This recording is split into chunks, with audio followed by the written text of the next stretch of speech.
കേരളത്തിന്റെ രാഷ്ട്രീയ ഭൂപടത്തിൽ നിയമസഭാ തിരഞ്ഞെടുപ്പിന്റെ ചൂട് വർദ്ധിച്ചുകൊണ്ടിരിക്കെ ഭരണപക്ഷമായി ഇടതുമുന്നണിക്കെതിരെ രൂക്ഷമായ ആരോപണങ്ങളുമായി മുതിർന്ന കോൺഗ്രസ് നേതാവ് രമേശ് ചെന്നിത്തല രംഗത്തെത്തിയിരിക്കുകയാണ്. ശബരിമലയിലെ സ്വർണ്ണക്കട്ടിള മോഷണ കേസിൽ തന്ത്രി കണ്ഠരര് രാജീവർ അറസ്റ്റിലായതിന് പിന്നാലെ ഈ കൊള്ളയിൽ സർക്കാരിലെ മന്ത്രിമാർക്കും മുൻ മന്ത്രിമാർക്കും നേരിട്ട് പങ്കുണ്ടെന്ന ചെന്നിത്തലയുടെ വെളിപ്പെടുത്തൽ രാഷ്ട്രീയ കേരളത്തെ പിടിച്ചു കുലുക്കിയിരിക്കുകയാണ്. ശബരിമല പോലുള്ള ഒരു മഹാക്ഷേത്രത്തിന്റെ പവിത്രതയെ പോലും സാമ്പത്തിക ലാഭത്തിനായി ഉപയോഗിക്കുന്ന ഒരു മാഫിയ സംഘം ഭരണത്തിന്റെ തണലിൽ പ്രവർത്തിക്കുന്നുണ്ടെന്നാണ് UDF ഉന്നയിക്കുന്ന പ്രധാന ആരോപണം. ശബരിമലയിലെ സ്വർണ്ണക്കൊള്ളയുമായി ബന്ധപ്പെട്ട് ഇപ്പോൾ പുറത്തു വരുന്നത് മഞ്ഞുമലയുടെ ഒരൊറ്റ മാത്രമാണെന്നും ഇതിന്റെ ഗൂഢാലോചനയിൽ പങ്കാളിയായ ആരും രക്ഷിക്കപ്പെടില്ലെന്നും അദ്ദേഹം ഓർമ്മിപ്പിച്ചു.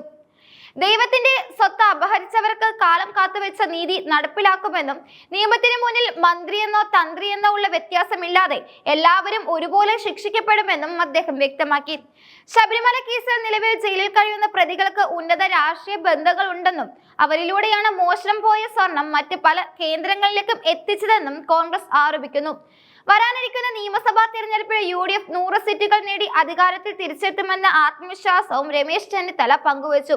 കഴിഞ്ഞ 10 വർഷത്തെ LDF ഭരണം കേരളത്തിലെ ജനങ്ങളെ അങ്ങേയറ്റം മടുപ്പിച്ചിരിക്കുകയാണ്. അഴിമതിയും ധൂർത്തും സ്വജനപക്ഷപാതവും മുഖമുദ്രയാക്കിയ ഒരു സർക്കാരിനെ അധികാരത്തിൽ നിന്ന് താഴെ ഇറക്കാൻ ജനങ്ങൾ കാത്തിരിക്കുകയാണെന്നും അദ്ദേഹം കൂട്ടിച്ചേർത്തു. കേവലം ഒരു രാഷ്ട്രീയ മാറ്റം എന്നതിലുപരി കേരളത്തെ രക്ഷിക്കാനുള്ള ഒരു ജനകീയ മുന്നേറ്റമാണ് വരാനിരിക്കുന്ന തെരഞ്ഞെടുപ്പിൽ പ്രതിഫലിക്കാൻ പോകുന്നത്. വികസന മുരടിപ്പും രൂക്ഷമായ സാമ്പത്തിക പ്രതിസന്ധിയും നേരിടുന്ന സംസ്ഥാനത്തെ ഈ ദുരവസ്ഥയിൽ നിന്ന് മോചിപ്പിക്കാൻ UDFന് മാത്രമേ സാധിക്കൂ എന്നും അദ്ദേഹം അവകാശപ്പെടുന്നു. ഭരണവിരുദ്ധ വികാരം ഓരോ ഗ്രാമങ്ങളിലും നഗരങ്ങളിലും അലയടിക്കുന്നുണ്ട്.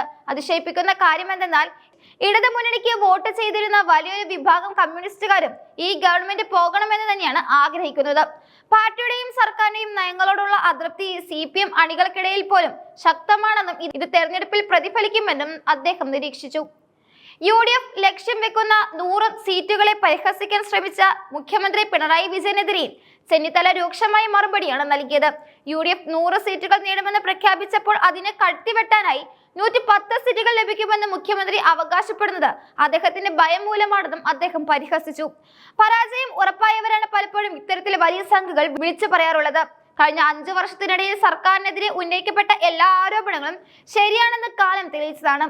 ഓരോ തവണയും പ്രതിപക്ഷം ഉയർത്തിക്കൊണ്ടുവന്ന അഴിമതി കഥകളെ പ്രതിരോധിക്കാൻ സർക്കാരിന് സാധിച്ചിട്ടില്ല. സ്വർണ്ണക്കടത്ത് മുതൽ സ്വർണ്ണക്കൊള്ള വരെയുള്ള സംഭവങ്ങൾ ജനങ്ങൾ മറന്നിട്ടില്ല.